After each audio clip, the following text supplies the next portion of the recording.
welcome to Purist Podcast. I'm Mike. And this is Orlando, and we're on episode 168 on the road, update episode. Yeah, we are on the road. As you guys can tell if you're watching on YouTube, I'm actually in my car right now because I've got a 2-year-old up in the hotel room, and trying to keep him quiet, or me being quiet enough not to wake him, is just not going to work. So, hopefully this works out. We're not in our normal studio, but, we still wanted to get a chance to talk to you guys and kind of get caught up. So, man, Orlando, how are things going? Well, I just want to get over the awkwardness of the fact that I'm so used to being in the studio, or at least even when, think about it, this time last year, we were at eBay Open.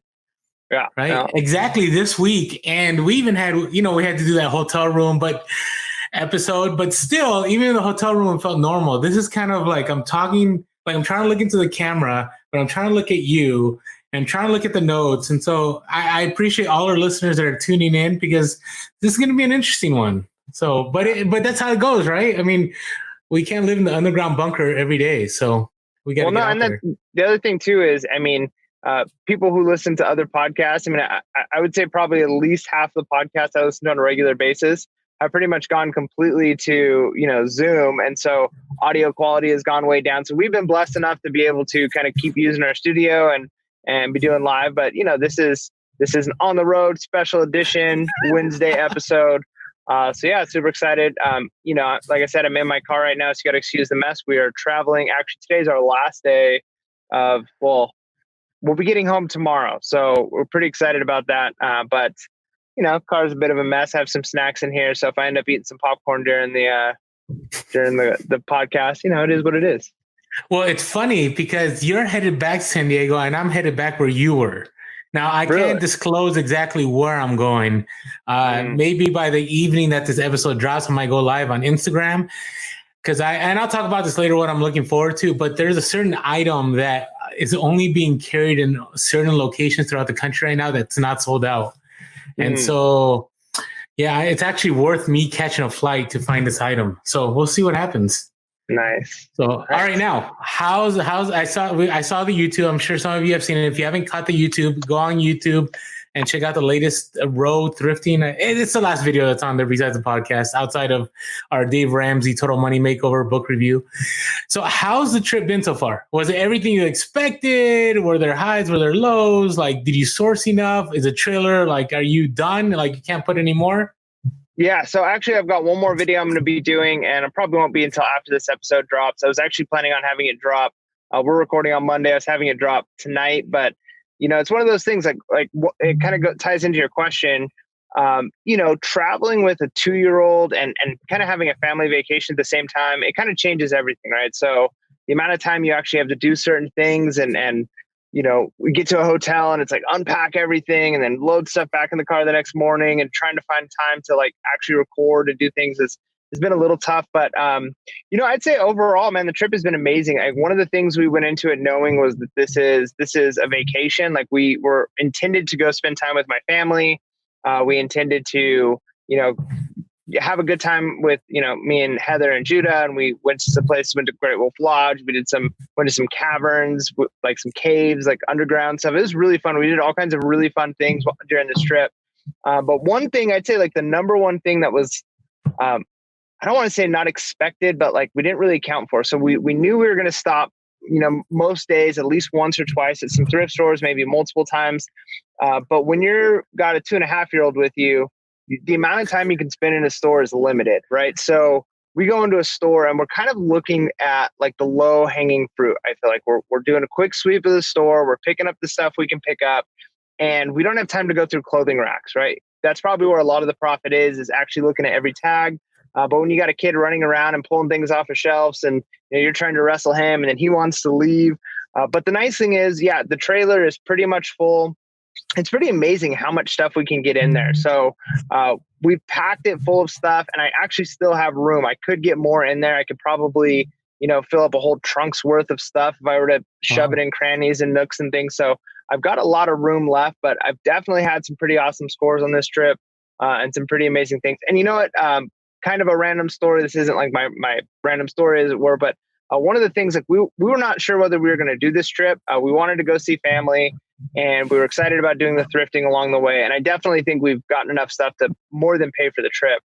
But it was kind of like, oh, with COVID and like a lot of places are shut down. Should we do this? Should we go? Mm-hmm. Is it like, are we going to have a hard time finding places that are open, even like restaurants and things while we're out and about? Don't you have a little bit of a Mad Max feel? Like you're going through like the regions and like, is it okay? Like, do the warlords allow you in this region? Like, are you okay? Like, that's the sense I was thinking about when you're going through like certain places. It's like, you must wear a mask. Other places probably wasn't that enforced. And then some places it might've been like ghost towns, like no thrift stores open. I don't know. How was that experience? Yeah, no, for sure. I mean, it was definitely weird. I mean, for instance, New Mexico is a good example. During our trip, I don't know if they had this before our trip or not, but it was pretty much announced that, and we saw signs as we were driving through New Mexico, that visitors have to quarantine for 14 days. So we looked it up, and like if we were to stop and stay the night in New Mexico, we would have to quarantine for 14 days. So that scares me, because I was about to. I'm not going over there, but I did think about traveling out there, and that would have definitely, it would have been interesting. Yeah, so we actually drew further today than we were planning on. Our first 2 days were like 9 to 10 hour days of driving, which was brutal. And then we've tried to break it up into smaller, like anywhere from like 5 to 6 hours. That way we have more time for thrift stores and stopping, and that way my son doesn't get too tired of being in the car. But we had to drive further today. We did like a 9-hour day today just because we had to get through New Mexico, because it was like, we can't stop here. So we went from Texas to Arizona. Yeah. So it's like, we've got to get to Arizona because we can't be quarantined. But anyways, go back to what I was saying. It's cool because my dad, when we got there to Texas, where my dad lives, he was having some like leg pain and some leg issues. And my dad is like one of those guys that, I mean, he's kind of like me. And I think a lot of people are like this, where if you got something wrong with you, it's kind of like, oh, I'll just kind of deal with it. I don't want to go to the doctor. We'll see. It should go away on its own. It's probably just a muscle thing or something. And based off the symptoms he was telling me, and he had this for like several days, I was like, man, like it sounds like maybe like some kind of infection or a blood clot or something. Like, you've got to go.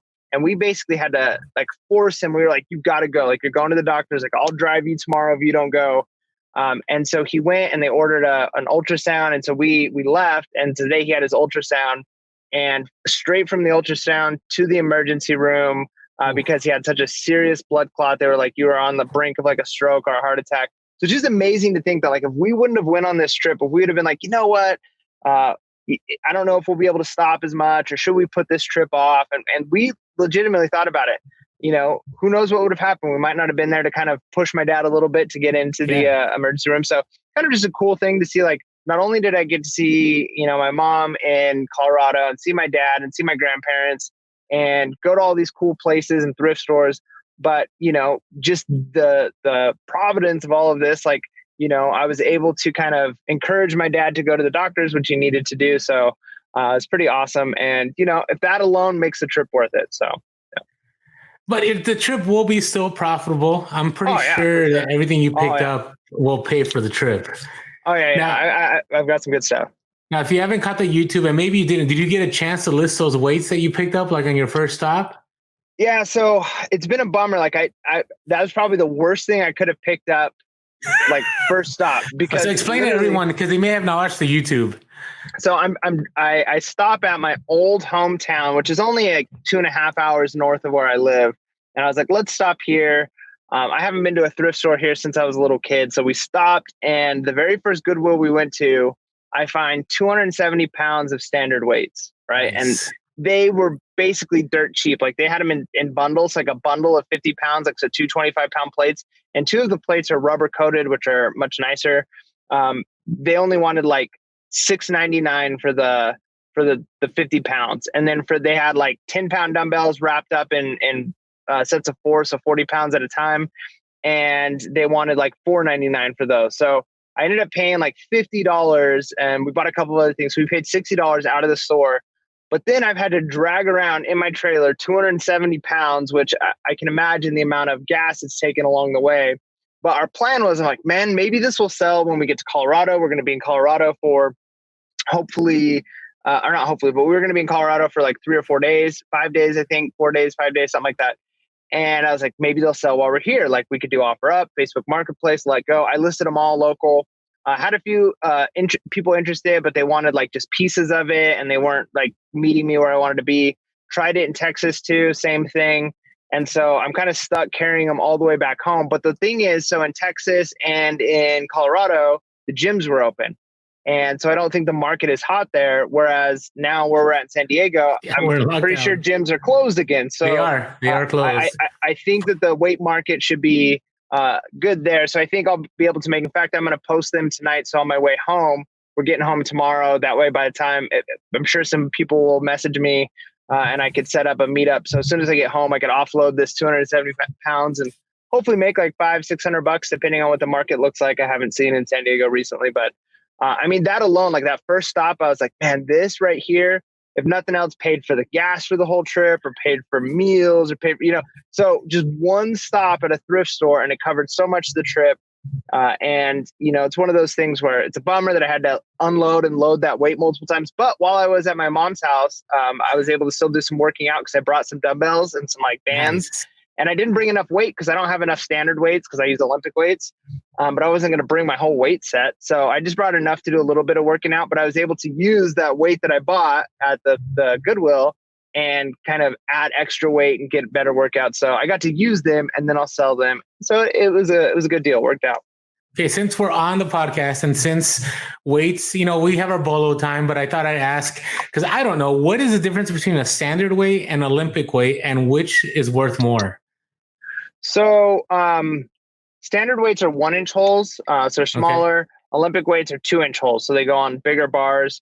Typically, if you're lifting heavy weights, if you're squatting, bench pressing a lot of weight, you use the 2-inch plates because the bar is a lot thicker and it won't bend. I remember my dad as a kid, he started working out when he very first started working out and was getting stronger. He was using a standard weight set that he got from Walmart. And once you got like 150 pounds on it, that bar was bending because it's just a little 1-inch bar, and it couldn't hold the weight. The other thing is usually standard plates are, they only typically go up to 25 pounds. They don't usually go more than that because they, again, you can't put tons of weight, and they're usually used for like adjustable dumbbells, which is why they're so hot right now. Olympic weights are really hot right now too because people have full sets, but people who want to make adjustable dumbbells, if you were to buy a 50-pound dumbbell, 2 of them, right? You pay typically $100, about $1 a pound. So you'd pay $100. If you were buying right now in this market, it's insane. And so instead, what people will do is they'll buy adjustable. So what it is it's just like a bar with little screws on the side, and they buy the plates so that they basically have everything from 2.5 all the way up to 50, 75, whatever. They can make their own weight in increments, and they're not buying 50 pounds for 100. And then 95 pounds for $95, and then 90 pounds for 90. Because when you buy a full dumbbell set like that are rubberized, those are expensive. So yeah, so standard weights are still good, fine, and typically they're a little bit like smaller weight increments.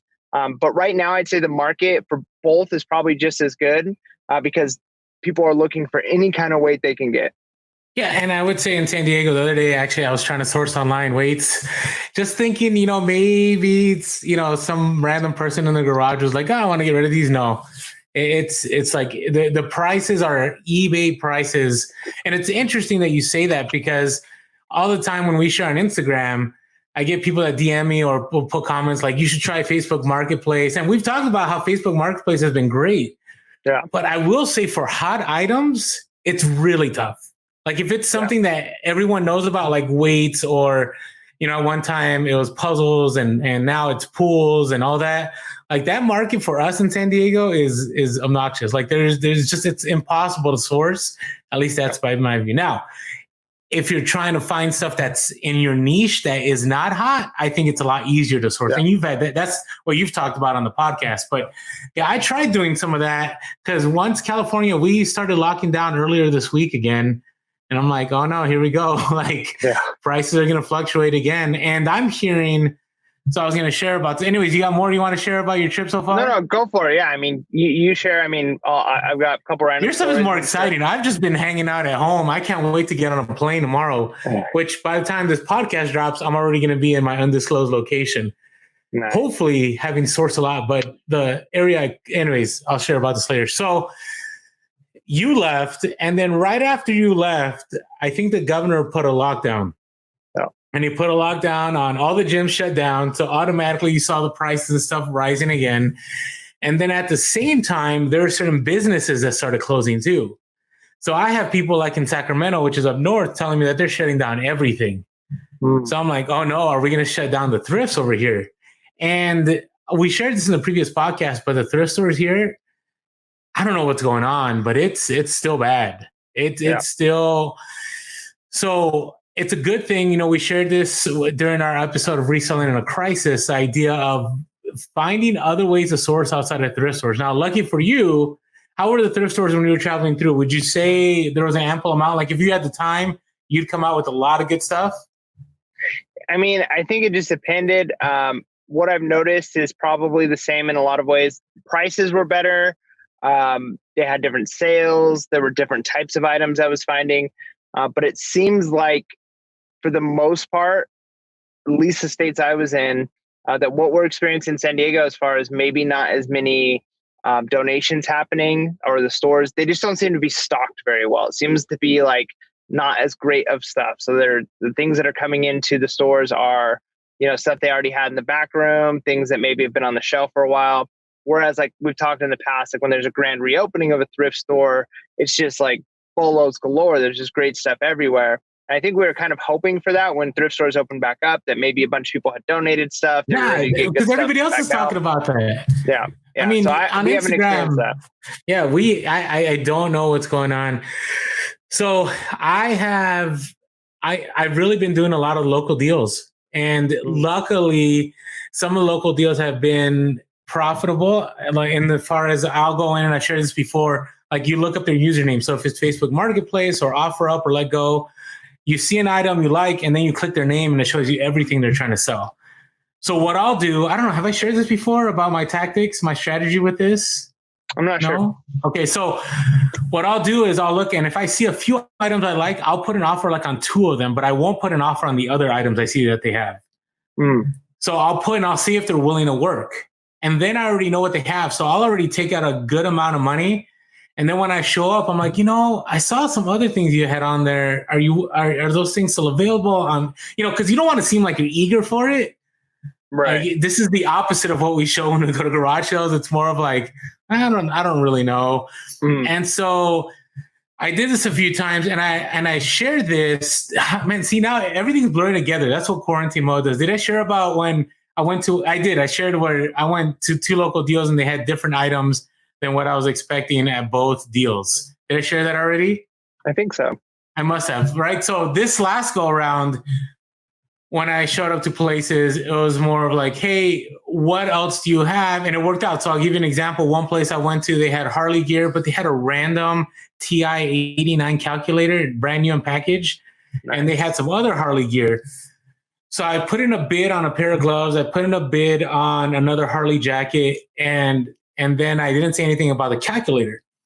So I show up and I'm like, hey, listen, I want to buy this stuff. What else do you guys have? And sure enough, I was able to walk out with a few items because I already had the cash in hand. They're thinking at that moment, like, having that cash in hand is far better than me having to wait for somebody else to contact me. Yeah. Right. So I think that's a great, I'm not saying we're gurus, but when it comes to local deal, I wouldn't say go all in unless it's a major bulk buy that you want to do, like you already know everything. But if it's onesies or twosies or like 5 to 10 items, put a bid on 2 of them, see if they'll buy, bring in the extra cash, and then go, hey, you know what? I got a few extra bucks on me. I was looking at some of the things. Are you willing to like bundle this all together and see if they'll go for it? And you may walk out with more inventory. But yeah, I think that's right. Like, especially as you said, like if you were to like up front offer a bunch, 1, you might seem a little eager, and 2, you're just another person like, you know, hey, I'll give you this much money. They probably had 100 people offer them money for things. Yeah. But when you're there and you've got the cash and they're like, wait a minute, I can get rid of some more of this stuff. It's like you create that excitement. We talk a lot about like the emotions, like you got to strike when the iron's hot.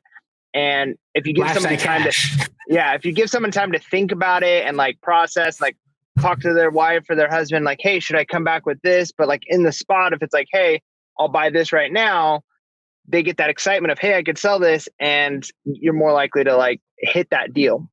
Yeah, and then that's what happened. Now, I will say I have been like the buyers that are annoying, where I'll throw in a bunch of offers, and then I'm like, yeah, I'll show up tomorrow, and then I completely forget. Like, I don't even message. Like right now, I'm thinking of a set of buckles I was going to pick up on Facebook Marketplace, and it was super good. It was a great deal, and now I'm not going to get back to this guy until Friday, and I was supposed to pick him up last Wednesday. So.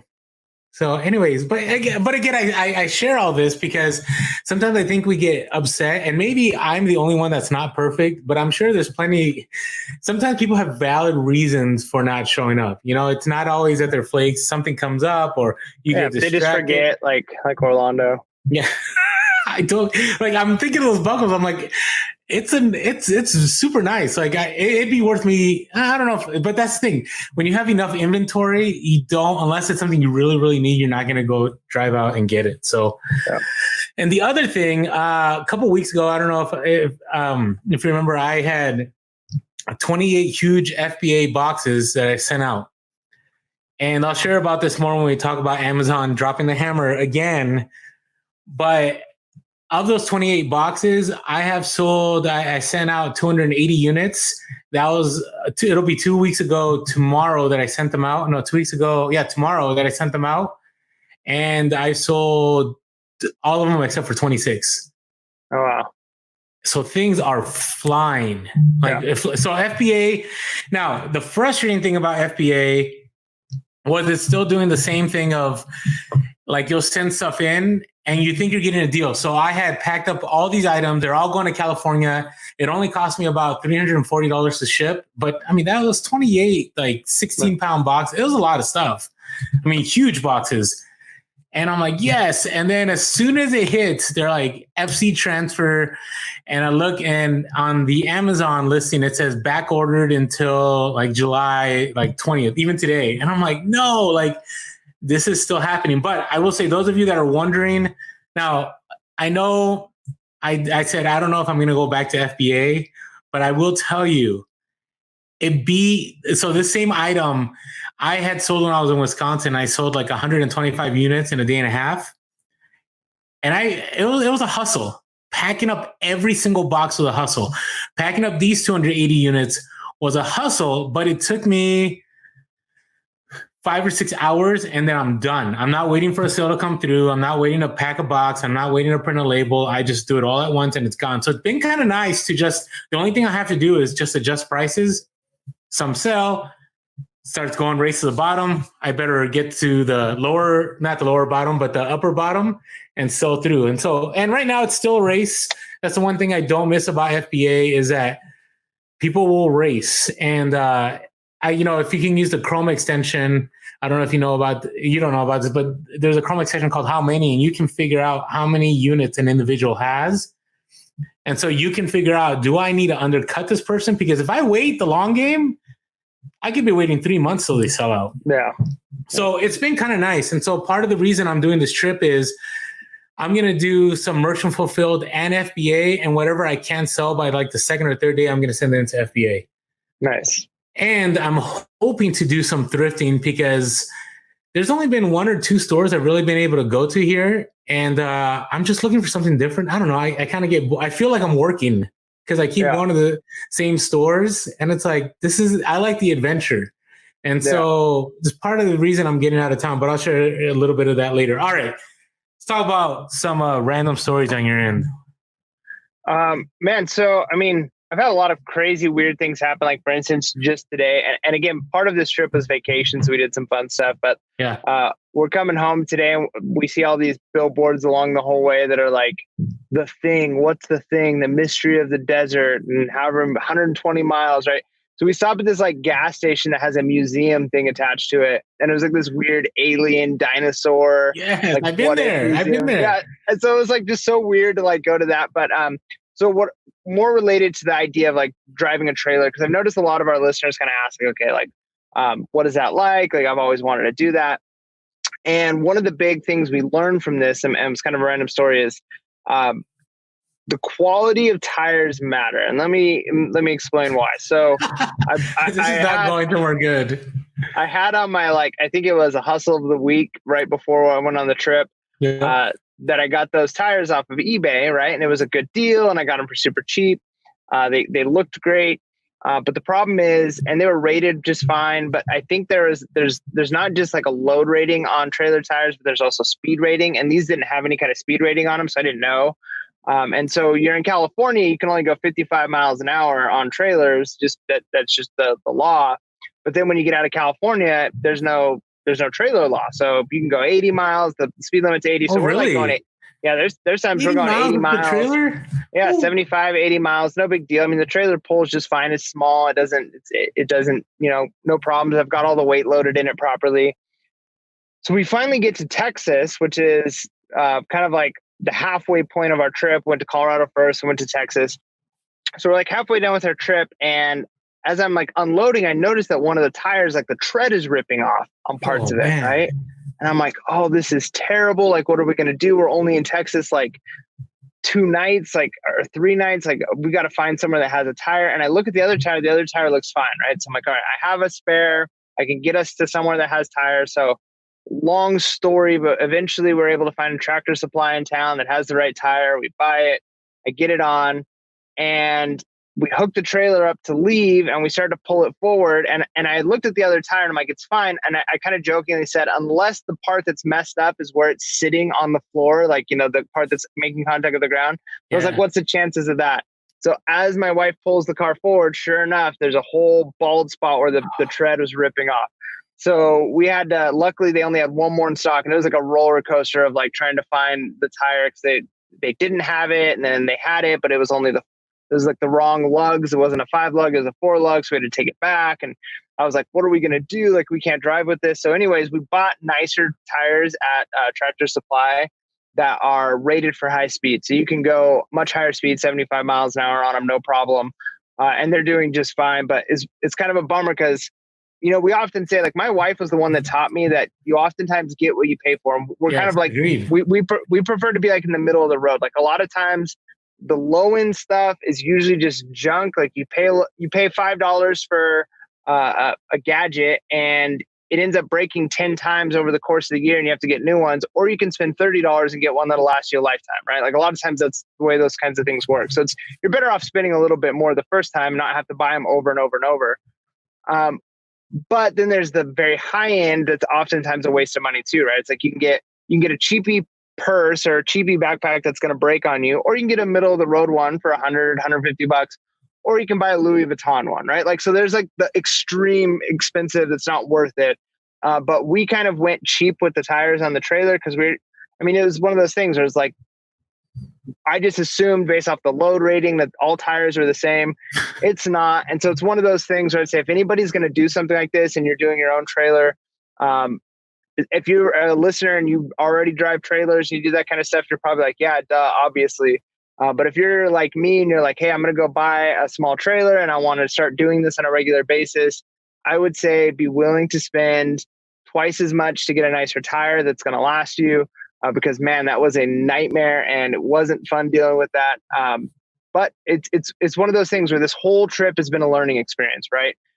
What kind of gas mileage is my Subaru going to get doing this? Is this something we can do more often? How many thrift stores can you actually hit in a day? And actually, how many miles can you drive while doing that? Because if we were to stop at every thrift store, so we're figuring like, okay, we're in a thrift store for a half hour. We hit 3 of them in a town. Well, that puts us 2 hours from getting to our hotel. And if we're already driving 9 hours, so you have to kind of really tweak and plan how far you can drive in a day. How many thrift stores are you planning on stopping at? How long are you willing to spend? And what thrift stores are going to be open, right? Like, one day that we were planning to do a lot of thrifting where we had a short, like 3-hour drive, and there were a lot of thrift stores. It was on a Sunday, and almost every thrift store along the way was closed because it was a Sunday. So there's a lot of things that you might not think through. California, very, very few businesses close on Sunday. When we were driving through Texas, the areas of Texas we were driving through, it was like ghost town because it was a Sunday. Really? So yeah, so you just have to know, you have to kind of understand. And I think it comes with, it's just like anything. The more you do it, the more you start to learn different places, different things, you get better at it. And so I think when we take this trip again next year, if we do a trip like this again, I think we're going to be more efficient. We're going to be a little faster. We'll plan our routes out a little differently. So just things like the tires, things like that. don't be afraid the first time you go into something. Give yourself a little bit of wiggle room to make mistakes, to learn, to grow, and then to tweak. So that way the next time you go, it's going to be better. Just like the first time you went to garage sales, you weren't perfect at it, but by the 20th time, you were a lot better. So so that was kind of random, having to replace 2 tires, and the fact that the one tire that we thought for sure was fine was not. And it just so happened that the 2 inches that were touching the ground was the part that was unbelievable. Whew. Hey, at least nothing crazy happened. You know what I mean? Like, yeah. I mean, because you're talking about inventory too. Yeah. Right. So if your trailer, like something went off and your trailer unhooked and you're like driving by the Grand Canyon, like that's it for your inventory. So yeah, no joke. Whew, okay. See, I don't have exciting. Well, I don't have exciting stories like you do. My only random story is, on Saturday, I really miss garage sales. Like, I don't feel like we've had anything close to what garage sale season looks like at all. Mm. Like, we had that one day where you went, and it was that place that I hit up the day before. But outside of that, it's been like, you look. So in San Diego, when I go on Craigslist, I look at garage sales. On an average Saturday, there's usually about close to 400 garage sales in San Diego. Now you go on, it's like 160. And then you break down that 160 to just the area that we're in, and it breaks down to maybe like 30. Right. And then out of the 30, you got the handful always of they're the forever garage sales. Like, they're always having a garage sale. Then there's 5 of them that are just people that are like trying to beat Craigslist, and they list their items on their garage sales, but dude, that should be like in another category. Like, this isn't a garage sale. And then there's the other, so you're down to like maybe 15 to 20. So I woke up Saturday morning. I shared some of this on Instagram, and I was like, I kind of feel like going, but it was about 10:30 in the morning. Like, it's, garage sales are pretty much done by that time. But I thought, why not? I saw a listing and it had all these Legos. And I'm like, those Legos are probably gone. But you never know these days, because I have a feeling that there isn't I thought there was going to be a lot of competition, but I think there's less competition, because I think, so a lot of our competition came from over the border. So we would have a lot of our Mexican neighbors coming through to garage sales. And I haven't seen a lot of that. And then on top of that, I've just seen a lot of people that just haven't showed up to garage sales. Like, I thought, since there's only so many, there's going to be a lot. So I actually have gone to garage sales lately, and I'll show up. I'm like, hey, have you guys been hit hard this morning? Usually the story goes, oh yeah, you should have been here at 5:45 and half of our stuff is gone. And it was unbelievable. Now I'll go and it's like, yeah, there's a few people here. And I'm like, whoa, like, things have calmed down. So I show up to this one that had all these Legos, and I look, and all the Legos are there. I'm talking about, probably, if I resold them, probably like $300 worth of Legos. I mean, there's a lot of Legos. And I'm pumped about it, because I'm like, I'm going to get these. Like, there's no way I'm not going to get these. And so I go and I see the prices, and like some bins were like $30. There was another one that was 80. And I'm like, well, they're priced kind of high, but maybe if I bundle all of them, I can get them for a good price. The problem was, and nothing wrong about this guy. He was a youngster. I mean, he was probably like 18 or 19, maybe a senior in high school, maybe, just graduated. And they were his Legos. Like, I could tell, like, the moment I asked, I'm like, how much? And he's like, the best I could do is $175. And I'm like, I don't know. And I'm thinking through my head too, the process of getting these Legos, not only buying them, but then having to like put them in lots, having to take pictures, having to put them in box, like the whole ordeal. Yeah. And Legos have been selling hot. I don't know. Maybe okay. So one of my hustles of the week is a major Legos. I'll just share right now. So the reason I got inspired to look for these Legos, I don't know if you remember, Mike. Do you remember that massive lot of Bionicles I picked up for $60? I don't know if you remember, but it was like 30 cases, like the case of Bionicle cases. Then it was 33 pounds of the Legos. Then it was a bunch of manuals. So it just sold. So I just sold. I shared it on Instagram. I sold it for $320 plus ship. And they shipped out in these 2 huge Walmart, the biggest Walmart boxes. I had to ship them out separately in 2 boxes. That's how big it was. So I'm like, all right, I'm down to replenish my Lego inventory. Well, I'm like 175. I go, I think we may be too far apart on this one. Or is there any room? I should have done how am I supposed to pay for that? But I didn't think never split the difference line from Chris Voss's book was going to work on this one. So if you haven't caught our level up review, check it out. It's a great book about negotiating. And so I'm looking I could tell his parents were letting him kind of tread water, but they wanted it sold. Like I could tell. And I'm like, listen, that's a lot. That's a lot. I'm just being real with you. And the mom goes, remember, somebody already offered you 100 for this. And so I'm like, okay, so I got mom on my side. And then I'm like, I'll offer you 80. Can we do 80? It's the end of the day. I mean, it's already 11 o'clock in the morning. So I'm thinking he's not going to want to go back in. And I did my whole line. Do you really want to take all this back in and have to deal with it? Can we meet at 80? And he was like, he felt insulted. And I get it. Like, I get it. Because I remember when I did rummage sales, before I did reselling, like I do now, I remember bringing all the stuff from the house and I was insulted. Like people would give me bottom dollar prices for stuff that I thought was worth, let's say something I thought was worth like $10, they'd offer me $1. And I'd be so mad inside. So I'm like, I can't, I got to be at 80. Because I also didn't want to deal with it. So I left my business card and I was thinking he's going to give me a call back. And the mom was like looking at him and go, son, you understand, like it's a garage sale, like you're not going to get top dollar. And actually for a moment, I was going to tell him like, do you want me to help you? Like, I'll help you sell these. Like I actually wanted to like mentor the guy and go, this is how you sell on eBay. And actually I thought it through. And if he calls me back, which he hasn't called me back, I think I'll tell him, hey, listen, I'll give you $80, but here's another thing I'm willing to do for you. If you want, I will show you how to sell these on eBay. You make good money on these. And then, later on in the future, whatever, if you ever come across something, we can talk. But I actually wanted to teach him because for me, it's like, imagine the skills you would have if at 18 you learned. I mean, we have a lot of our listeners that are 16 through 18 that they kill it on the hustle. Like we may have one of them as a guest here soon. We haven't told them at all, but if you're listening, your time's coming. And think of that skill. Like when he goes to college and he's wondering like, oh man, I need money or I need to get a part-time job. Like how much better would he be off if he just goes to the thrift store and goes to garage sales? He could make a killing and like not have to do those stupid college jobs where, you barely make any money. Did you ever do one of those? No, I just had my own, like, I held signs, I worked at Target, right. I did that kind of stuff. I remember working for $4.25 an hour and half of that went to my school bill.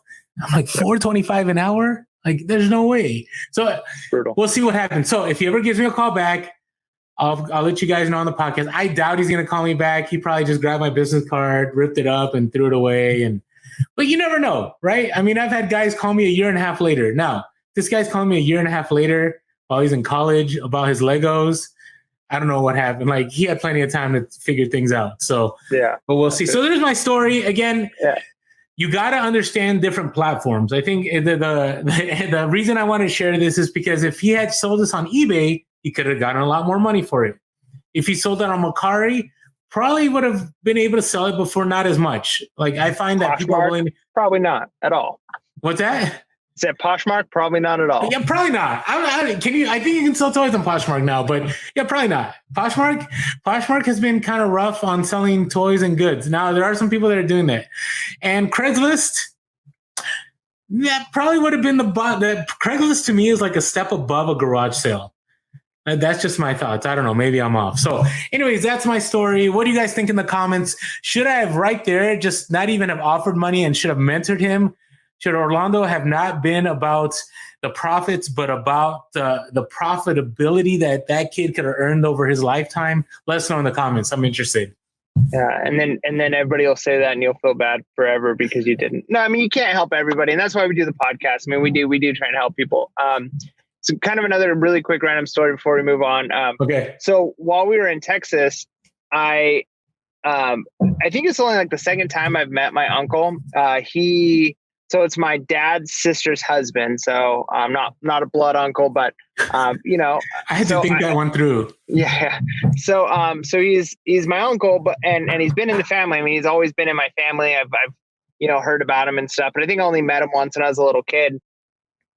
Anyways, we got to talking about stuff while I was in Texas, and come to find out, he's on eBay for years, and he's got like really he does he has some booths at an antique shop. He's got like 3 different like booths set up in an antique shop where people come and buy stuff from. But he's kind of right now like on a pause on eBay just because he kind of got fed up with some stuff. But for the last several years, he's been clearing $70,000 a year on eBay sales. Nice. Doing things like sunglasses and certain like hunting apparel and stuff like that. And so, I mean, it's just kind of cool to have like a full conversation with somebody who like knew the hustle flip game. And this is a guy who's got like a full-time job. He works, he's got several houses that he owns. He's, doing well financially, and yet still hustling, still doing the side hustle thing. And it just goes to show that like, there's a whole group of us that are like this. It's like a certain breed of person that, yes. You never know. Like it could be a lawyer who's doing it. It could be a construction worker. It could be somebody who's doing it full time. There's a lot of people who like you get to talking to and you might have no idea. And it's like, wow, you're making a lot of money on eBay. And so it was just kind of cool to kind of learn that and be able to have that kind of conversation. And so that was pretty neat. Yeah. I feel like we're part of an underground movement still. Like no matter how mainstream we think it is, case in point, today I was talking to somebody who they've been an attorney since they've been a kid, and not since they've been a kid, but since they finished school, and they're asking, they're asking me like, what do you do now? And I'm like, I say e-commerce, right? Because most people know e-commerce, and they're like, what do you mean by e-commerce? I'm like, well, I sell on eBay and Amazon. Oh, what do you sell on eBay and Amazon? I sell used goods and I sell newer goods on Amazon. Oh, what do you sell? I sell apparel. I sell electronics. I also, on the Amazon side, I buy liquidation at times, or I'll buy clearance items, or I'll buy high items and resell. And I felt kind of defensive in the fact that I'm like, is this guy like believing me, right, the whole time? Because this is my 3rd year full time.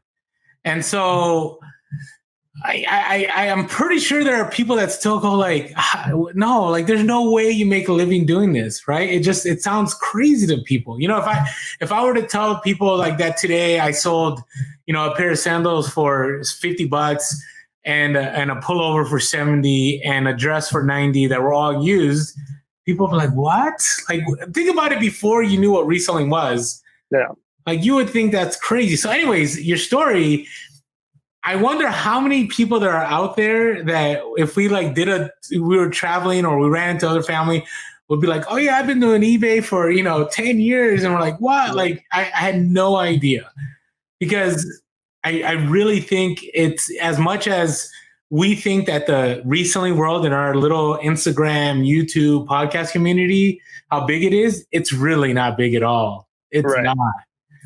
I mean, so anyways, that's great. I mean, you got the bond, cool. Family and business. That's right. All right. I think we're ready for reseller topics. But before we jump to that, if you're catching us for the first time, we are also on social media. So you can catch us on Instagram, Facebook, and TikTok. We are Pure Hustle Podcast. And on Twitter, we are Pure Hustle Cast. By the way, thank you, all of you that have recently followed us on Twitter. We're growing. We're getting to 1K. We're at like 920 something. Like our Twitter and our Instagram, I'm going to blame the algorithm for slowing us down, but we're almost at 20K on Instagram. So if you're listening to the podcast, strongly encourage you, if you're not on Instagram, to join us on Instagram. That's where most of our activity happens. We are grateful for our Facebook faithful because that is the one place that we need to show more love. And I'm always trying to. It's just, it gets tough. And on YouTube, hey, if you're just listening to the podcast and you want to see the terrible video quality right now because we're on the road, just joking. Yeah, I hope I didn't offend Mike on this one. This is not Mike's fault, okay? We're on the road. Mike's in his car. I'm at my house. I will say, once I move, we will have, we may move into my new location. We'll see what, but that's ways away. That's like year down the road, if that. And so follow us on YouTube. We are Pure Hustle Podcast on YouTube. Hit that notification and that subscribe button. And as always, we're grateful for any donations. It always helps us. We always get them randomly, and we're grateful. And for the iTunes review, they've been so great. And I wanted to share a couple. I thought these were. Are we okay with that, Mike? Yeah. You can say no, and we're like no. Like no, that's good. We'll just speed through the topics. But these are heavy topics, man. I don't know. We'll see. Okay. So, hey, I wanted to share one because I really liked it because there was somebody that had actually said that we responded to them. And it meant a lot to me because we really try to respond to everyone on Instagram and Facebook and Twitter and TikTok and YouTube. And we actually had a voicemail on our Anchor podcast, which I will have to share on a future episode because right now we don't have the technological capabilities. All right, let me read this real quick. This is from Absolute Reseller. They said, hands down best podcast are ... So obviously there was not enough room on the title. And I'm not sharing this to be braggadocious. I'm reading this because I want to let you guys know we appreciate what you guys do because this takes time to write. So they said, first, let me say, I don't even own an iPhone. I got an iTunes account just so that I was able to write a review. Wow, that is awesome. If that doesn't tell you how awesome this podcast is, I don't know what will. I listen to a ton of reselling podcasts, and while they are all good, this one's by far my favorite. I love how real they are. We have no choice but to be real. You feel like you're just listening to some friends talking and never feel scripted. I also love that they make you feel like they truly do care. The thing is, they actually do. True. Facts. I messaged them on Facebook when I had a question not too long ago, and they actually responded. That was one of those, because sometimes it'd be a few weeks before I respond on Facebook. I can't even imagine how many messages and emails and everything else they get. That is very true. Yet they took the time to write back to me and offer advice. This is without any doubt my absolute favorite podcast. You guys are awesome. Well, thank you so much, Absolute Reseller. That means a lot to us. All right, thank you guys. All right. Are we ready? Yeah, so we don't have our sound effects, so I'll do the breaking news. Insert sound effects here. Cannot get any more than this. All right, well, thank you, Mike. All right, so the long-anticipated wait of whether eBay was going to make us pay insertion fees is here, and they are. Now, there's some exceptions. So they are extending the zero insertion fees permanently, but I mean permanently, and I kind of go like, I don't know about permanent, like, because I could always see them going back. But this is what they stated. So based on your store subscription, they are giving you free insertion. So that, you know, if you have a basic, premium, anchor, if you have enterprise, I don't even see why paying fees for insertion is a problem. So here's the only dilemma. Now, they did continue offering, like, for instance, Mike, do you have a premium store right now? I think so. Okay, so premium is a step above a basic. So where you get the 1,000 free fixed price listings and the 500 auction style. Yeah, I think that's where I'm at. In fashion and collectibles. Hmm. So you know what I don't like is whenever any announcements have asterisks. Because whenever there's an asterisk, it's always the guy. What's that? The fine print, right? The fine print. So they are offering, for instance, I have a premium store, and they are offering 50,000 fixed price listings in select categories, asterisk. Let's take a look at what that asterisk is. Sports memorabilia, cards and fan shop, sports trading cards, toys and hobbies, collectible card games, collectibles, music, books, DVDs and movies, stamps, video games and consoles, video games, crafts, home and garden, greeting cards, and party supplies. So, Mike, if you have 50,000 party supplies, all free, my friend, all free. You know what's going to hurt us here? Are you already thinking that far ahead, or are you waiting? What did I not mention? What do we sell the most? Hold on 1 second. Okay. 1 second. I'm having technical difficulties. All right. I'm gonna keep sharing, or do you want me to put it on pause? No, you're good. Go ahead and keep sharing. All right. So while Mike fixes that, so I'm just gonna share what I was gonna share with Mike. So Mike and I are big clothing sellers. There's no clothing on here. So that's still gonna, we're gonna feel the hit of that. Now, the good thing is that Mike and I do sell a lot of video game stuff, so that's a good thing. We do sell some toys, we do sell some books, we do sell some games, but this says collectible card games.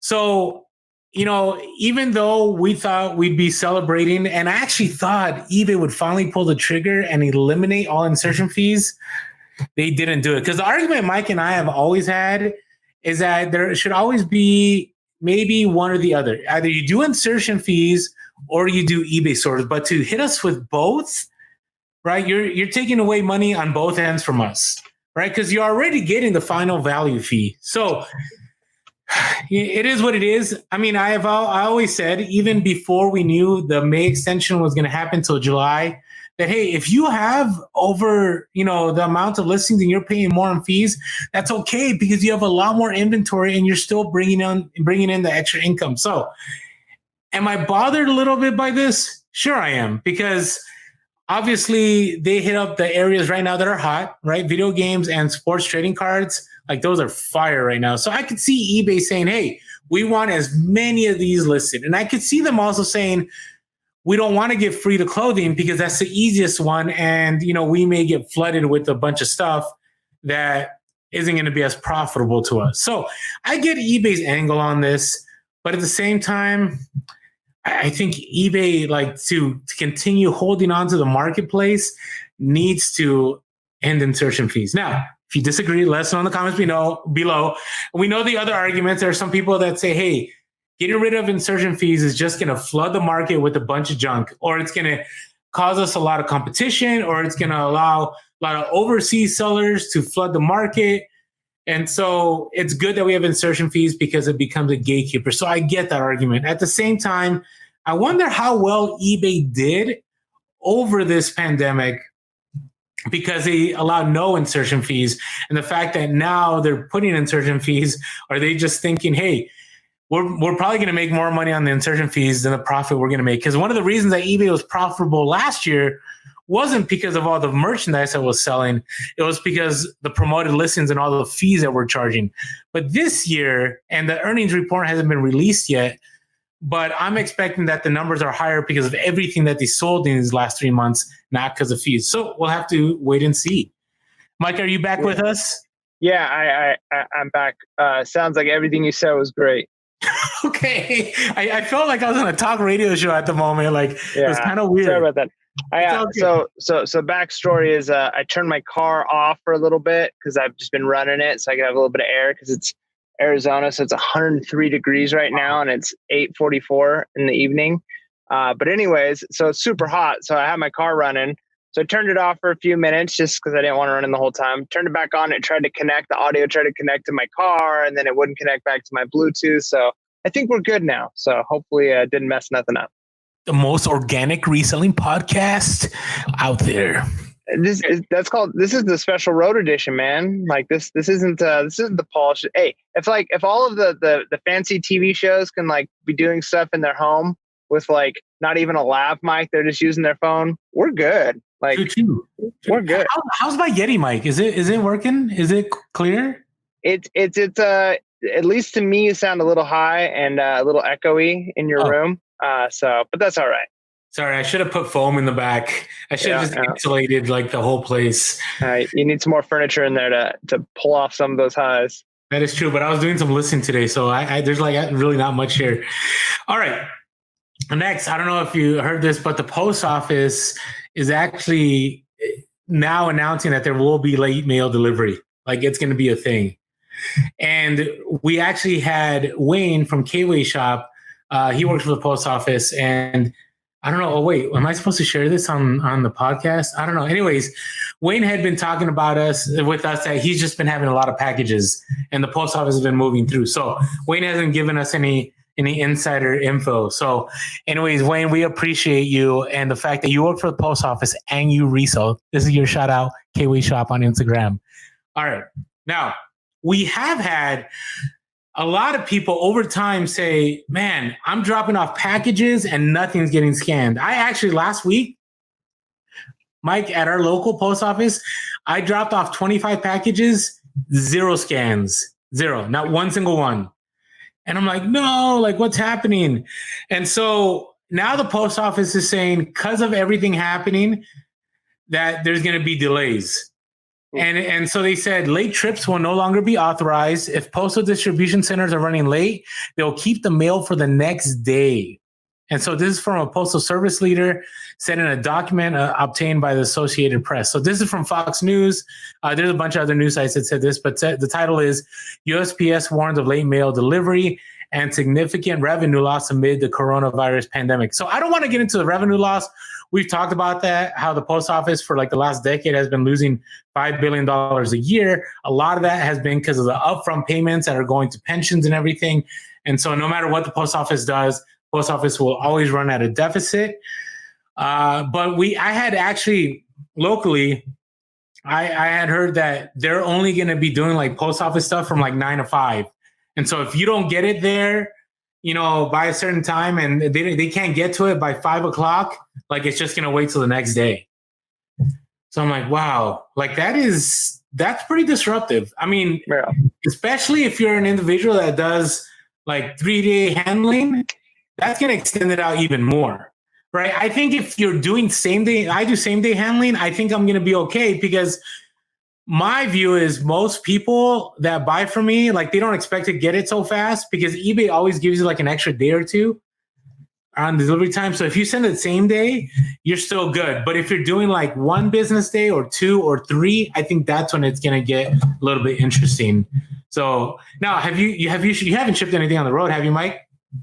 No, well, actually, I had my brother-in-law help us ship one thing because we were smart enough to know we had to put our store. We did vacation mode. Normally, we wouldn't do vacation mode, or we didn't do vacation mode. Rather, we extended the handling time to like 15 days because they only let you go in increments, right? Like my initial thought was I'd be able to do like 14 days, and then after we were on the road a day, like go down to 13 days, then go down to 12 days, like keep bringing it down. But like you can go like 5.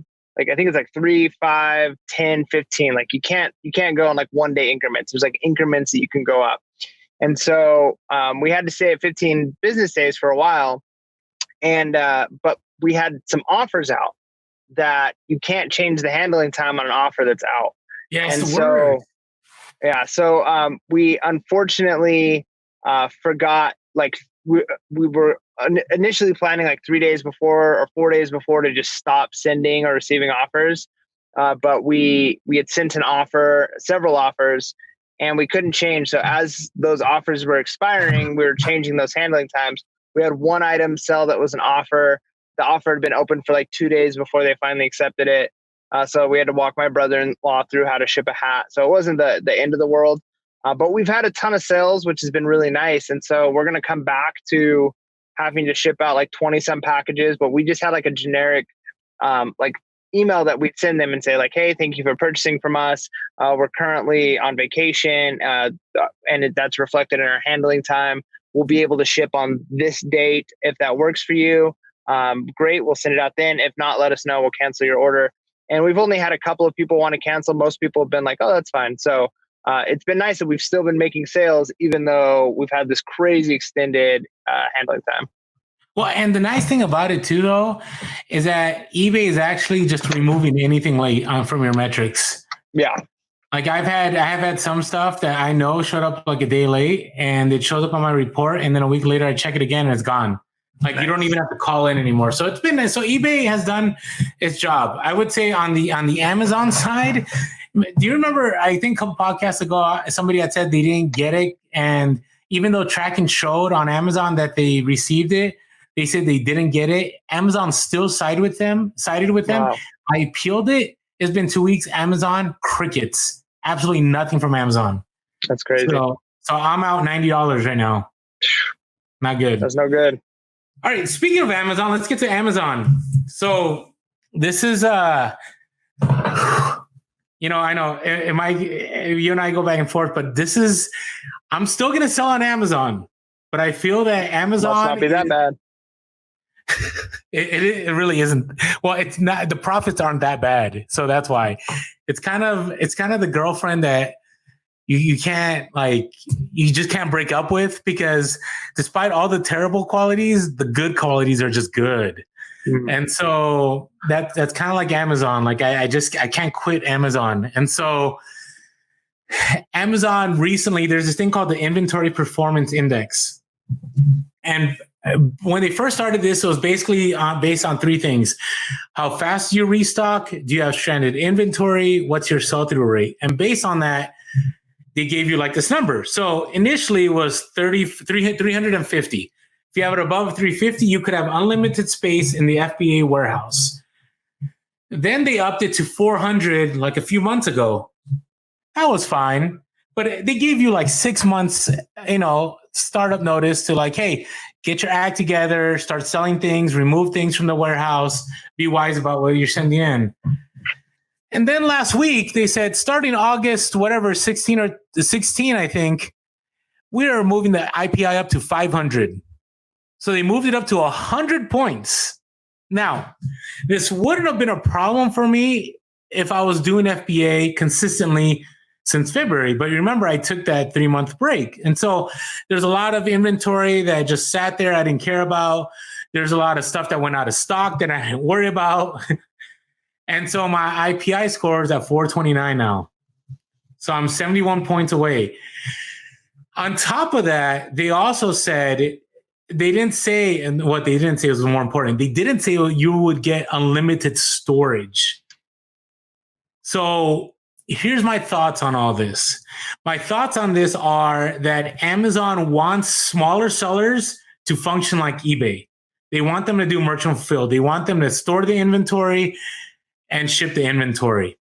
They want to make room for the larger sellers that bring in the millions of dollars, that bring in the millions of products into the warehouse, which I get it. As a business, I understand that. What I'm bothered by is that they only gave us a month notice, which that IPI is really hard to move. So for instance, I have that item that have a high sell-through rate, but I have another batch of items that it's going to take a little bit to sell. And even if I remove them, my metric on sell-through rate isn't going to change. So I'm already prepping that I'm going to be doing a lot of merchant fulfilled. Now, here's the other catch. I didn't know this. A lot of you that have been doing Amazon for a while, you're like, Orlando, how did you not know this? You've been doing Amazon for a decade. So recently, Amazon has been limiting how much of a certain item you can send into the warehouse. I'm like, whoa, like that's pretty intense. Like I've never had limits to an item. I've had limits to how much you can take up, but not limits to an item. So for example, I've had an item where I told you I had a high sell-through rate, and I noticed I sent in 280 units, and then I was planning to send in like another 200, and I look at my limited stock, it was only allowing me to send 44 in. I'm like, what? I can only send in 44. So then I'm like, I wonder if I just start selling through everything. And so this is going to create a race to the bottom. Like if there's anything that's going to make Amazon dictate prices to you, it's this. Because then what I had to do is I had to just drop the price and just keep selling and selling. And I noticed as I kept selling and things would leave the warehouse, the amount I could send in kept going up. So I had no options. Like I had to sell through my stuff. So I sold through, the 200 something units. And then my allowed inventory went up from 44 to like over 300. So Amazon got what they wanted. I didn't get the price I wanted. They got the sell through. They got the profits they wanted. And I'm going to send in more inventory. So that algorithm to me is pretty solid. Like I understand why they're doing what they're doing. I just don't like it. It's okay not to like something, even though you understand it, right? Am I okay with that? Yeah. I feel like I'm in a therapy session for Amazon right now. So long story short, if you're thinking about going into FBA, make sure you understand all this, that you need to find items that will sell through quick, which is a given. But you're going to see a lot of old YouTube videos, or you're going to hear old school Amazon people. They're like, oh, this has a ranking of 500,000. Well, it'll eventually sell. I think those days are done. Yeah. I don't, unless you're selling books that, under $1 million, you're still okay with books. But if you're selling items like you're going, hey, this toy, like I'm going to source it now, I'm going to send it into a warehouse, it'll sell in 3 months. Like that's going to hurt your IPI score, and it's going to limit what you can send in. So be aware that if you're jumping into FBA, and if you're not brand new to FBA and you've been doing FBA for a while, but you haven't been checking, you got to check those metrics, especially if you do one-offs, because one-offs could be clogging your IPI score, and it could be limiting how much you can send into stock. So right now I'm okay, because on this trip, I'll be good. So no matter, I got to find enough to fulfill the limits, which I don't think I'm going to be able to do. But I'm glad I checked, because you know what would have been terrible, Mike? If I wanted this trip and I could only send in 40 and I bought 300 units and I was stuck in a hotel room with 300 units and I could only send in 40. That would have been terrible. Just terrible. Yep. And yeah, I mean, the other option, you got to consider there's other. So how much money did you lose, or profit did you lose by selling through, not getting the profit you wanted? Could you box those things up, send them to your house, store them yourself, and just keep that smaller 44, send them in? Like, you might have to pay some money to ship them to you and then ship them into Amazon. But will you make that up and not having to race to the bottom so quick in order to increase the number you could send in? I don't know. The reason I don't know is because you know how the market's so volatile right now. Yeah. Write this item in a week or two, things can open up, lockdown over in certain areas, or more like we don't know, or trends may change. Like, I don't want to get stuck with it now. The one comforting thing in all of it was I thought about, okay, so maybe I'm taking a price cut right now to sell through this.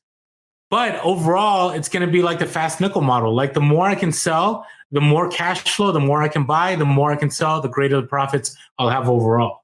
Yep. Right. So that was my view. My view was like, hey, if I sell through all this, I'm good, because it's going to allow me to sell more and I'm still going to make more money. So that's the other side. But I definitely will say, if you want to jump into the Amazon game, you got to treat it differently than eBay. Unless you're doing fast nickel on eBay too. But a lot of side hustle is long tail game on eBay, unless you're trying to get those hot items. But Mike and I, and now Mike's changing a little bit, but I'm a very long tail guy when it comes to eBay, and so I definitely have had to adjust my Amazon over time. So there's that. All right.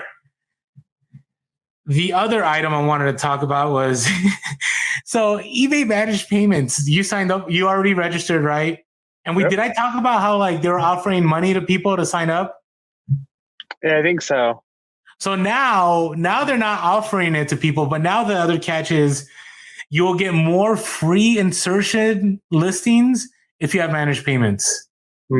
So even though you're supposed to have managed payments, if you haven't signed up, here's another opportunity to sign up. Yeah, you see, here's what's happening is they have an agreement, or had an agreement with PayPal. That agreement is coming to an end. The terms of that agreement is ending. And so there's going to come a reckoning day where they have to have their sellers on managed payment and not on PayPal. Or what's going to happen is let's say it's 5% of their sellers aren't on managed payment. I don't know the number, 5, 6, 10, 50, I don't know. But however many haven't moved over yet, they're going to get cut off from PayPal. And they basically lost those people as sellers on eBay until they switch over. So there might be weeks while people are finally slowly moving into managed payment. So they want it to happen now.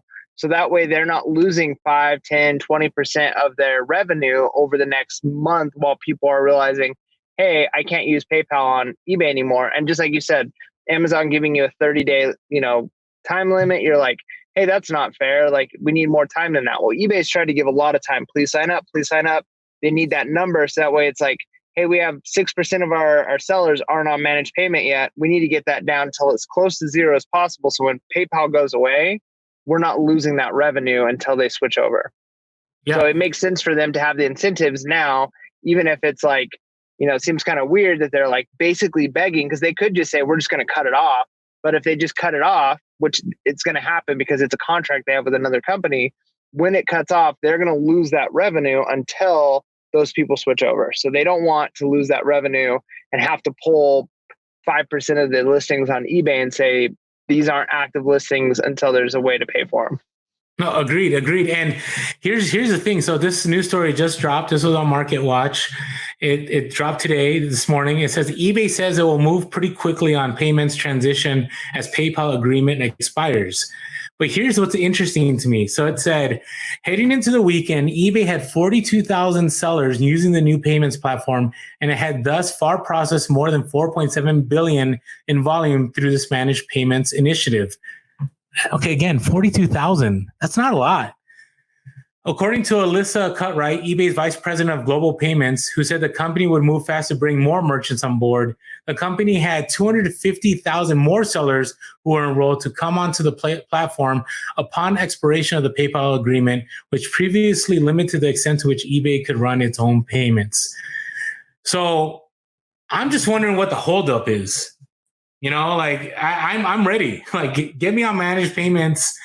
I don't see eBay doing this, but I'm really hoping that this is just a smooth transition. One morning I wake up and it's like, you are now in managed payments, and more sales come in because people have more ways to pay, and we're all good. But if you are one of those sellers that has been holding out, don't, because you could be jeopardizing your business right now. You could be one of those people that's stranded, like in the netherworld, with the inability to accept payment. Yeah. So Mike's like, do it. All right. Hey, let's move on now to our bolo. Bolo? What's your bolo? What's your bolo? What's your bolo? Man, so I found a lot of really cool things. I'm going to do 2 quick bolos just because I haven't done these in a while, and they're pretty good. So one is, I don't know if we've talked about this before, but I learned this at my mom's house, and this is something Heather already knew. My mom has a whole bunch of carnival glass that was her mom's. So like, cups, saucers, things like that. And carnival glass is like a certain type of glassware. And she has a lot of the purple ones. And I guess the purple carnival glass is like the hot item. And so I just looked some up. She's like, so how do you know what something's worth on eBay? And so Heather's like, oh, well, you have the purple carnival glass. It's worth a lot of money. Sure enough, I look it up, and like just a cup or a bowl of carnival glass it's a style of glassware. They're selling for $50, $75, $80 for one piece. And I don't know how many times I've been at thrift stores and not even thought to look for them. I didn't know that was a thing. Heather knew it was a thing. And so now I know it's a thing. So check that out, carnival glass. And then the other one is, I was at a thrift store, and I've sold multiple bike racks before, like ones that like hook onto trunks. Those end up doing pretty well. You can oftentimes get them at garage sales for like $5 or something like that, and then sell them for like $35 to $40 locally. Well, I found a hitch one, which is pretty neat because I know, people have nicer bikes and trucks, or even, SUVs. They'll do the ones that attach to a hitch, comes up, and they can put their bikes on. It's a little bit more secure than the ones that you have to like basically use, ratchet straps that hook onto your trunk to hold this thing down. And I've known like Thule is a brand, right? I think Thule is how you say it. There's another one that starts with a Y that's a pretty popular brand. And I knew those 2 brands, but there was another brand that I came across and I picked up for $15, and the brand is called, I think it's Solaris. I'll have it in my next YouTube video. I'll put it up there. But it's a bicycle rack brand, and new they sell for like close to $500 each for these ones that are hitch ones, and used they still go for $200 or up, $150, $200. And I picked it up for $15. So it was just like a new brand to me. I didn't realize that this was, and I do bicycling. I just didn't, for whatever reason, I never ran across this brand. But it's a higher end brand, it seems like. So if you see this Solaris or Ceres or something like that, but anyway, starts with an S. Check out the YouTube. Yeah, you'll see it on the YouTube video that'll be dropping in a day or two. So check that out. But it's kind of cool because you might think you know something about a certain niche, right? Like, hey, here's the brand that sells for a bunch of money.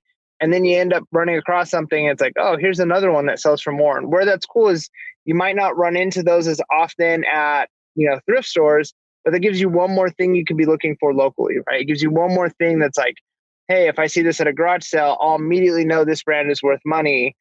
So yeah, those two things, Carnival Glass, and I think it's Solaris, or you'll see it. I'll put it in the description. Hey. All right. So my bolo was, so right now Disneyland is kind of open. Well, no, Disneyland in California, the only thing that's open is Downtown Disney, which isn't Disneyland. It's just their store. Yeah. Like their little shopping area. And actually that store got swamped. Like there were people that waited overnight to source in that store. Maybe some of our listeners I know that listen to podcasts do that too. And then I know Walt Disney World, I think in Florida has kind of opened. I could be off. But what I'm noticing right now, and I've sold a few Disneyland items, so like from Disneyland. So, Disneyland hat or, whatever, shirts and stuff like that. And right now, people are trying to find these items because, they're anticipating a travel to Disneyland or Disney World, right? They haven't been able to go to for a while, or maybe they're just, they like getting Disney stuff, but where are you going to go right now? Like you go to Disney store, but the Disney store online is only going to have a limited amount, right? It's not like you can go to the theme park and pick up different things. And so right now I am finding a lot of Disney stuff is selling, and especially if it's from Disney parks. And I've mentioned this before, this is going to be weird, but Grumpy has a following. So for sure. So, and I don't know why. Like I've sold Grumpy hats for like $50 before, or Grumpy like shirts for like I've sold one for $80. Depends on the style. So that's as far as I'll go with the bolo on that one. You can research it, but there's money out there, and I think it's just because it's like a cool, like I think an older crowd likes the Grumpy stuff. Yeah. I don't know what's going on, but it sells, and so. Keep an eye out, especially for stuff that you could only get in the park right now if you're out thrifting and so on, because I think there are buyers out there looking for it, anticipating to travel, and they can't get it anywhere else. Or maybe you just have Disney collectors that are just trying to find other avenues to collect Disney items. And if you're a Disney collector, let us know in the comments what your thoughts are. Is Orlando totally off? Am I right? Who knows? That's good. That's a good one. And it's true about the Grumpy. I always see people. You know what I noticed is it's been getting darker. If you're watching on the YouTube right now, I've got like a Phantom of the Opera thing going on where like half of my face is like lit and the other half is not lit like half the time. I've been trying to like get into right lighting, but like it looks like I'm wearing a mask, which is like half my face is lit. There you go. Dun, dun, dun, dun. I tried to do the sounds, but it would have been pretty sweet. All right, man. What are you looking forward to here? You got a day or so left, or a few days? Oh, I just want to get home. I want to get home and back into routines. I want to obviously sell the weights that I got. I mean, those have been, I would say, burning a hole in my pocket, like the opposite of that, whatever that is. Okay. But they've been dragging on my trailer, I guess is the better way of saying it. So I'm ready to get rid of those. And, just to kind of actually get all of my stuff out and organize and figure out everything that I've got. And then to get back into some normal routines. I mean, the traveling was great. It's definitely something we're going to do more often. But it's rough, man, like road traveling for weeks and just kind of trying to eat out or picnic and figure it all out. So I'm excited to sleep in my own bed, to go to my own thrift stores and just kind of get back into routine. It's one of those things where it's great to go out and do other things, but you can miss the tried and true and what you know. And so I'm excited to be back. I'm looking forward to being back in the studio with you. It's been, a couple of weeks since we've actually recorded a podcast. This is the first one we've recorded in a while. We pre-recorded a bunch, so it'll be nice to get that going again. So yeah. What about you? So I'm looking forward to traveling. I mean, obviously when this podcast drops, hopefully things go well. The concerning thing is, and so I did the math, and it's going to be a profitable trip FBA wise. It's not going to be as profitable as I thought, because this item I'm looking for, like it could sell out, and I could show up and, I could be talking on the podcast and I'm like, yep, I showed up and yeah, there was nothing there. Right. And so, but I did my research, and it's going to be worth it to me. The other side of it is I'm looking forward to thrifting where I'm going, but my only concern is, am I going to fall into the same thing that in California? Like I have these expectations. I have these hopes that I'm going to find these certain brands that I can't find in California in this different location, just because of, the climate and that it's different than Cali. I mean, I'm not going West Coast, so I'm not going to look for Hawaiian shirts, because if you try to find Hawaiian shirts somewhere else, it's impossible. Like in California, I think we have it easy. Even like Las Vegas, you can find Hawaiian shirts, but you go into like areas of the Midwest, like there's no rain spooner, there's no Kahala, there's none of that. So I'm hoping, I think it's going to be profitable. I just want it to be like the last hurrah before summer. I hate saying this, before summer ends. The reason I say this is because I feel that every summer I've had one huge haul that carried me through summer. So before we went to eBay Open last year, it was Office Depot was closing with an S. Even Office Depot was closing and Shopko was closing. So I took trips within California to Office Depots, and I flew out to Shopko's. And what I made from those trips took care of my entire summer. The year before, Toys R Us was closing down. What I picked up there took care of my entire summer. My hope is that this trip will carry me through the summer. So if things slow down, I'm still going to be okay. And in California, I'm not looking to source to keep up. I'm just looking to source to prep for the winter. I don't know if that sounds right, but it's not, I'm not as like behind, the eight ball, like, man, I got to get stuff. Cause I do have inventory. Don't get me wrong. I'm good. But, I didn't jump into reselling to feel like I'm working. I jumped into reselling to feel that as long as I keep doing maintenance, I'm going to be okay. And I'm going to enjoy the time freedom. So I'm also looking, where I'm going to be able to hit a couple of spots, just relax a little bit, and we'll see how it goes. So I'll report back at our next update episode, and catch Instagram. I'll be sharing some of those travels on there, and I may do a YouTube. I don't know. It's whether I could get my son to do some editing for me. So we'll see what happens. So anyways, all right, man. Well, hey, I hope you have safe travels. Yeah, thanks, man. And you too. I mean, by the time I'm getting home, you're leaving. So it'll be a while before I see you. Well, maybe one day we'll do a road trip together one day. So we'll see what happens. Yeah. So, all right. Hey, with that being said, hey, thanks for tuning in. Sorry about the technical difficulties, but hey, we got to keep it real. And with that being said, make sure to be real, be relevant, and be reselling. Please.